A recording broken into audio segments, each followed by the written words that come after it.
All right, guys, I want to clarify something here because I've been getting, honestly, a lot of flack about using this bad boy. It's a Stihl BG55 leaf blower. I wish I had a cameraman so I could put this on screen a little better, but hopefully you can see what I'm doing here. And the most common comment is, how do you profess to be an expert detailer?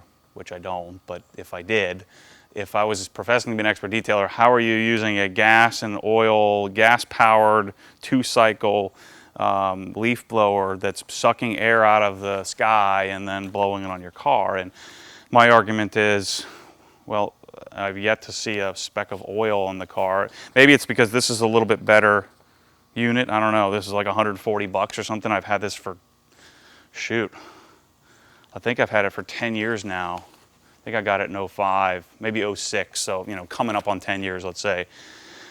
So, I just haven't experienced any issues with getting dirt on the car. And to be honest with you, if I were to get a Master Blaster, which I had one, in my, the power outlets in the garage. I'm out here a lot of times just trying to find where the sun isn't. And I got to get an extension cord out, unravel that, and then I got to get the Master Blaster out, which is a unit. It's like an old school vacuum cleaner, right, in reverse.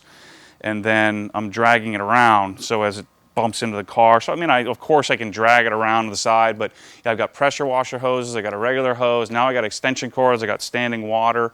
It's just, to me, it was just too much. I just didn't like having to get the thing out, so I returned it, and this is years ago, 4 or 5 years ago, and then went back to my good old trusty leaf blower, because I thought the same thing. I'm like, using a leaf blower is going to get crap all over the car, but it doesn't. It's just plain and simple.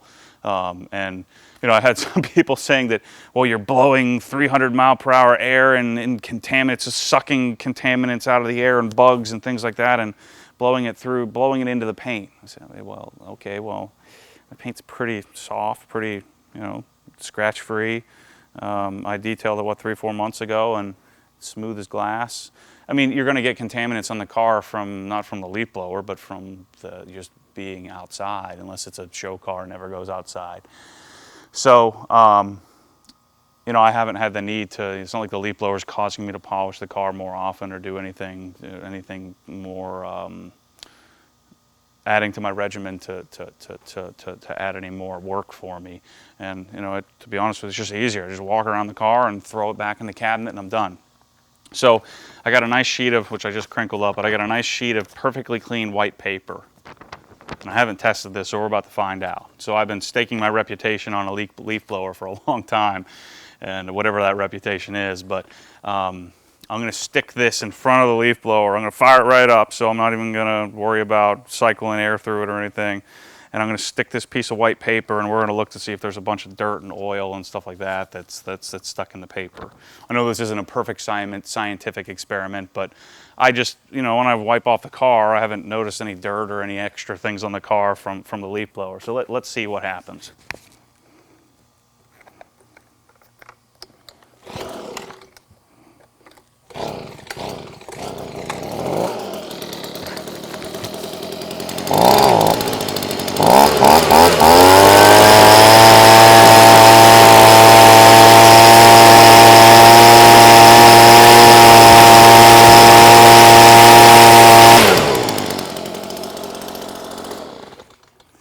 Well, I mean, the paper's all crinkled, but not a speck of dust or dirt, or you would think that a perfectly sheet of white paper would turn brown if there's exhaust gases and stuff blowing through.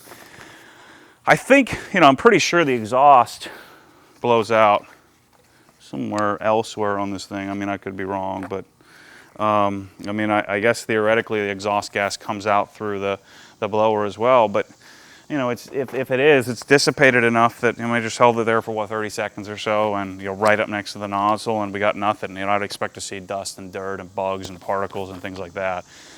But again, I just don't see how a leaf blower does that. It's taking air from around us, which your car is sitting in 24/7, and it's sucking it through the vacuum and firing it out the hose tip. I just don't see how that, it's not like I'm dragging it around on the ground or sucking leaves out of the air. It's not like I'm putting a shop vac in reverse that it could be, pushing. And even then, a shop vac in reverse is firing out, I think, cleaner air or regular air. So obviously the Metro Master Blast, the Metro Force, or whatever it's called, the Master Blaster is a better solution. But from a convenience perspective, it's just too much work for me. So I'm gonna probably get one when I do another one. I just don't really have the room in this garage, and I don't want it hanging on the wall. But when I do my garage condo, which I'm hoping I'm gonna do someday in the not too distant future, or lease space and make it what I'm calling a garage condo, I'd put 2 Master Blasters on either wall, just sort of mount them to the wall, and then coil the hoses up and have them on the wall. So that way they're there 24/7. I don't have to worry about getting extension cords and all that crap out. I'm not going to be dragging the base unit around. I'll just have one hose for one side of the car, another hose for the other side of the car, and then I'll be good to go. So I'll probably do that. So I'm not completely opposed to it, but this whole idea of heated, filtered air, my air is heated too, if that makes you feel better. I don't know why we need heated air to blow off the car. But that's my opinion for what it's worth. That's why I use a leaf blower. I don't think there's anything wrong with it. If it causes me to look like lesser of a man or lesser of a detailer, then that's fine with me. Because while everybody else is dragging around this freaking Master Blaster thing, I just grab my leaf blower and I'm done.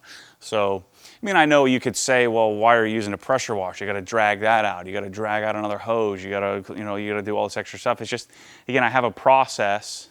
I'm not 100% dug into that process, like it'll never change, but it's my process. It's what works, and I'm just sharing that. I'm not professing to be like the foremost expert on detailing. I'm not detailing anybody else's car unless it's even then, most buddies, I say, forget it. Unless I really want to do it. Like I might do my one buddy's truck just for the fun of it, because there's all kinds of swirls and scratches and stuff in the paint.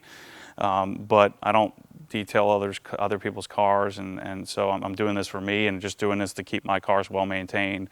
And hopefully I can get to the point where I can just stop buying new cars and just stick with these cars for a while, or maybe add to it would be my dream, to say keep the 991 GT3 and get the 991.2 GT3 RS and keep them both together or something. Hopefully I'm fortunate enough to have that someday, but that's my thought process on the leaf blower. It's not premeditated. It's not to stick it to the man. It's not because I'm an idiot. It's, put some thought into it. So I guess it is premeditated.